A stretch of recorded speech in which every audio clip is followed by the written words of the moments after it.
everyone, Brett here with Hammerhead Model Making, bringing you another 5-minute review. Today we will be reviewing Swords C-29A in 1/72nd scale. I picked this up simply because I haven't really seen very many civilian model aircraft on the market, and I thought kind of a cool chance to build a Learjet type of aircraft. And it comes with two liveries. We've got an Air Force from roughly around 1991, U.S. Air Force, and then we have a Japanese Air Self-Defense Force aircraft from about 2018. But it's just a really unique subject that you just don't see very often. So, like with other sword kits, it's a side opening box, which is definitely not my favorite. And one of the things that strikes me initially upon opening this kit is it's kind of a small airplane. I was expecting it to be larger.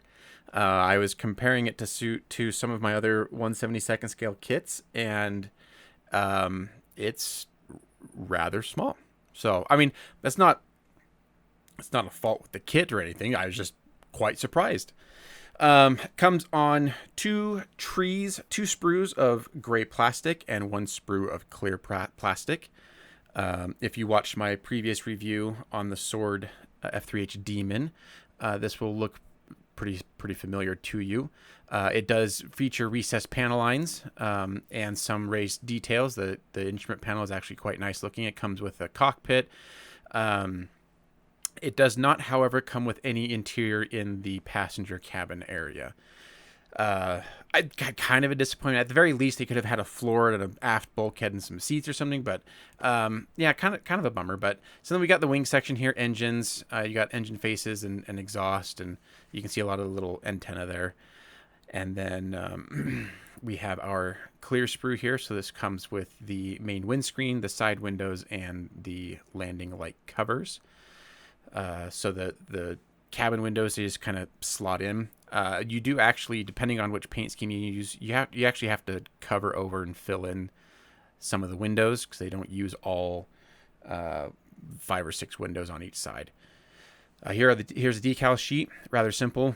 The bulk of it goes towards the Japanese livery. The U.S. Air Force livery is actually rather simple in terms of decals.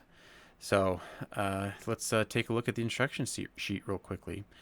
So like everything else, it starts in the cockpit. You got your pilot, co-pilot seat, flight controls, instrument panel.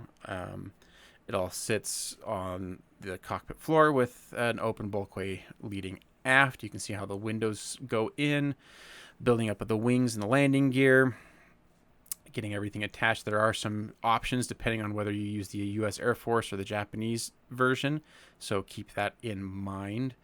Engine nacelles going on, tail planes, all rather straightforward.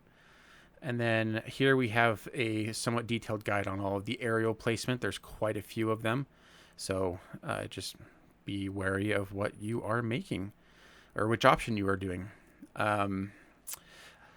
I'll do this in the U.S. Air Force. I like the idea of that 3-tone camouflage. So here's just some close-up images. It does come with die-cut window masks, which is nice. But it doesn't come with any other resin or photo etch parts. I think with their other kits, you'll usually often get one or the other, most sometimes even both in the kit, photo etch and resin. I think this kit in particular really could have benefited from a photo etch set. I think you could have done all the aerials in photo etch and possibly like the first stage compressor blades of the engine in photo etch. But I'll build it up and see how it looks, and maybe I'll change my mind.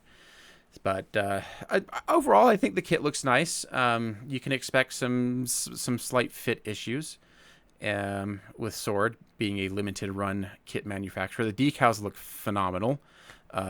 Very nice in register. So here's my overall tally. Plastic quality, decal quality. I dropped it on presentation because of I'm kind of disappointed it doesn't come with a full interior, or not even a full interior, but just a floor and a bulkhead just to kind of block it off. And I really think it could use some photo etch, in my opinion. Once I build it, that totally might change. But plastic quality, I'm just going to knock it down one notch just because I know having now built one, that you're going to have some fit issues, and that's just the nature of the limited run kit. So there you go. Thanks for watching, and we'll catch you on the next one.